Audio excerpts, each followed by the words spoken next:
विपक्ष भी तैयारी खूब कर रहे हैं, खासकर आपके पुराने मित्र राहुल गांधी भी खूब तैयारी कर रहे हैं इलेक्शन को लेकर। देखिए वहाँ तैयारी मुझे नहीं लगता कि कोई कांग्रेस किसी तरीके से भी तैयार है।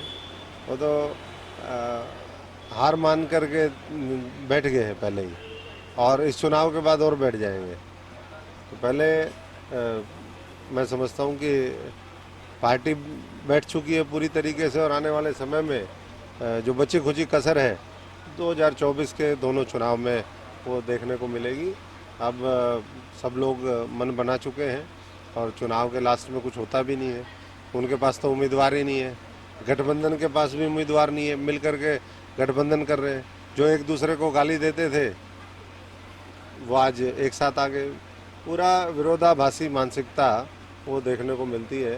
तो बेमेल गठबंधन है। इंडी गठबंधन का क्या भविष्य देखते इंडी गठबंधन का जो जनता बचा खुचा करके देगी 20-30-50, उसमें उनको गुजारा करना पड़ेगा।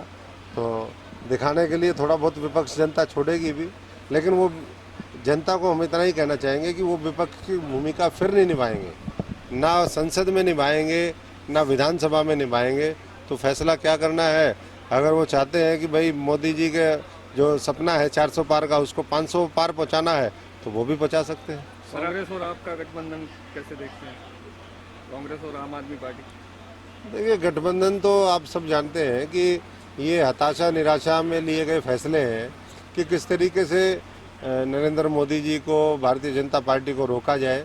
लेकिन जो वर्षों से लंबित मामले हैं, चाहे वो 550 साल पुराना राम मंदिर निर्माण का कार्य हो, चाहे धारा 377 हो, चाहे वो महिलाओं के लिए, चाहे मुस्लिम महिलाएं हों और के लिए जिस तरह की योजनाएं और जिस तरीके के फैसले लिए, 3 तलाक वाला मामला जो है उसको ख़त्म कर दिया गया।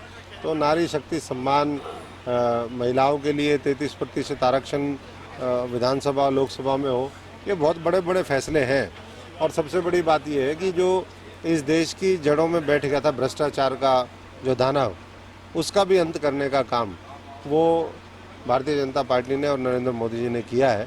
तो इन चीज़ों का लाभ जनता तक पहुंच रहा है, और जो लाभ मिलेगा तो मैं समझता हूं कि वो विकसित भारत के लिए 2047 का विकसित भारत पूरी दुनिया में अग्रणी हो, उस सपने को पूरा करने के लिए लोग बढ़ चढ़ करके फिर हिस्सा लेंगे।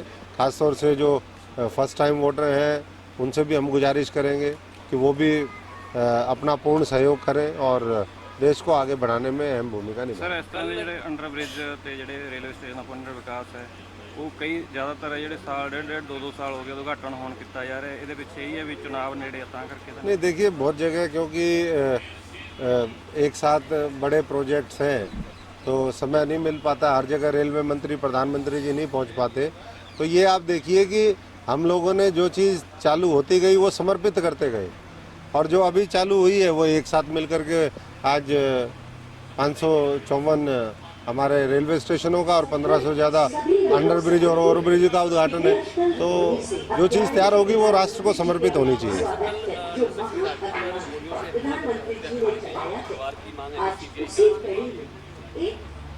देखिए, बहुत ही दुखद और दुर्भाग्यपूर्ण घटना है। एक हमारे सहयोगी रहे और अच्छे व्यक्ति थे, जुझारू व्यक्ति थे। कल जिस तरीके से हुआ, कौन लोग इसके पीछे हैं, सरकार ने अपनी तरफ से, मुख्यमंत्री जी ने भी कहा है कि दोषियों को बख्शा नहीं जाएगा। एसआईटी और तमाम जो भी एजेंसीज है, सीआईडी है, वो अपना काम कर रही है। लेकिन अगर परिवार चाहता है तो मैं समझता हूँ कि सरकार को कोई वो नहीं है, जो दोषी है उसको पकड़ने के लिए पूरी सरकार लगे। सीबीआई जांच हो, मैं समझता हूँ कि अगर परिवार ये चाहता है तो निश्चित तौर पर सरकार उसके ऊपर ध्यान देगी। आज बहुत ही ऐतिहासिक दिन है और समस्त देशवासियों को, और क्योंकि आज हम सिरसा के बड़ागुड़ा में हैं, यहाँ अंडरपास का उद्घाटन भी है।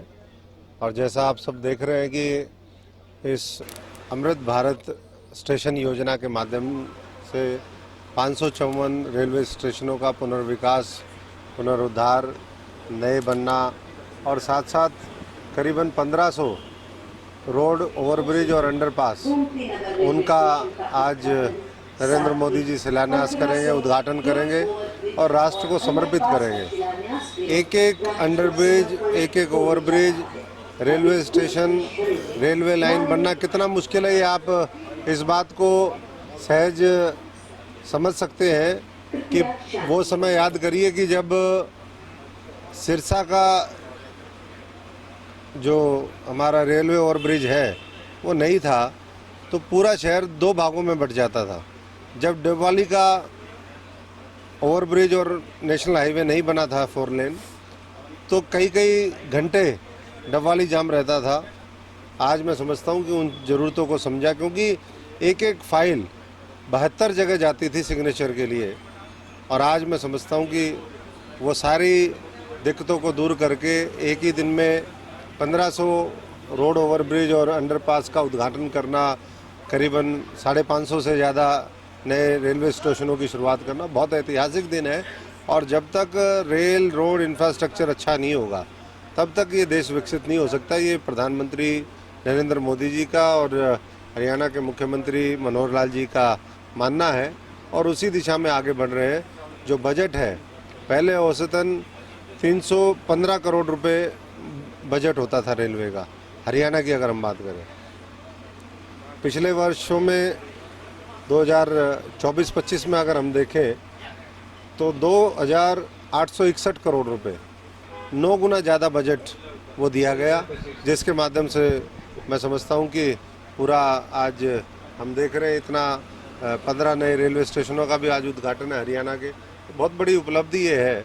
और नई रेलवे लाइन का भी पिछले दिनों रेवाड़ी से जिस दिन प्रधानमंत्री जी एम्स का उद्घाटन करने, शिलान्यास करने आए, उस दिन उन्होंने नई रेलवे लाइन का भी उद्घाटन किया, जो रोहतक हांसी है वाया महम। और ये नई रेलवे लाइन बनने के बाद बठिंडा, फिरोजपुर, सिरसा, ये जो ट्रैक है, इस पे सुपर फास्ट ट्रेन, शताब्दी ट्रेन, उसका भी रास्ता प्रशस्त होता है। तो आज इस इलाके के लिए जो कृषि के क्षेत्र में तो इस देश में अहम भूमिका और योगदान देता है, लेकिन जहां उद्योग धंधों की कमी रही है, रेलवे की बेटर कनेक्टिविटी के बाद मैं समझता हूं कि यहाँ उद्योग धंधे और स्थापित होंगे, रोजगार के अवसर मिलेंगे। और ये जो कहीं ना कहीं विकास की दृष्टि से हम देखें तो टेल पे आ जाता था ये इलाका। इस भारतवर्ष के 2 हिस्से होने के बाद, हिंदुस्तान पाकिस्तान बनने के बाद, ये जितना इलाका है जो बॉर्डर का है, वो सरकार की विशेष प्राथमिकता है कि हम इसको बहुत तेज़ी के साथ आगे लेकर के जाएं, और उसमें ये सरकार काम कर रही है। और मैं समझता हूँ कि जब 2024 में 400 का आंकड़ा पार होगा, तीसरी बार नरेंद्र मोदी जी के नेतृत्व में एक बार फिर सरकार देश में बनेगी, प्रदेश में मनोहर लाल जी के नेतृत्व में सरकार बनेगी, तो और तेज़ी के साथ विकास कार्य होंगे और बहुत तेज़ी के साथ ये तीसरी बड़ी अर्थव्यवस्था पूरी दुनिया की बनेगी। चुनावी वर्ष है, इस साल 2 बड़े इलेक्शन होंगे, हरियाणा विधानसभा और लोकसभा का चुनाव होगा। बीजेपी की क्या कुछ तैयारी कर रही है? बीजेपी की तो तैयारियां ही तैयारियां हैं। सरकार अपने उद्घाटन और शिलान्यास और रोज़ कुछ न कुछ, मोदी जी कल भी गुजरात में आपने देखा एक नए ब्रिज का उद्घाटन किया, तो रोज़ चाहे वो उत्तर प्रदेश हो, हरियाणा हो, गुजरात हो, महाराष्ट्र हो, बिहार हो, नॉर्थ ईस्ट हो, कोई देश का, दक्षिण भारत कहें, पूरे देश को एक सूत्र में पिरो करके बहुत तेज़ी के साथ हर भारतवासी, 140 करोड़ भारतवासियों की भावनाओं के अनुरूप वो काम ये सरकार कर रही है। और आने वाले समय में और आपको फ़ायदा दिखेगा। और सरकार तो निश्चित है, विपक्ष भी ये मान रहा है कि 400 पार होगा। तो दोनों चुनाव के लिए सरकार भी और संगठन की भी जितनी बारीकी से, हमारे साथ जिले के अध्यक्ष भी हैं, निताशा जी भी, तो विस्तार से तो वो बताएंगी। लेकिन मैं समझता हूँ कि जितनी तैयारी होनी चाहिए उससे बड़ी तैयारी अभी से वो संगठन ने हर दृष्टि से कर रखी है। नीचे पन्ना प्रमुखों से लेकर के बूथ कमेटियाँ, और भी आज भी इस मीटिंग के बाद भी और मीटिंगें हैं।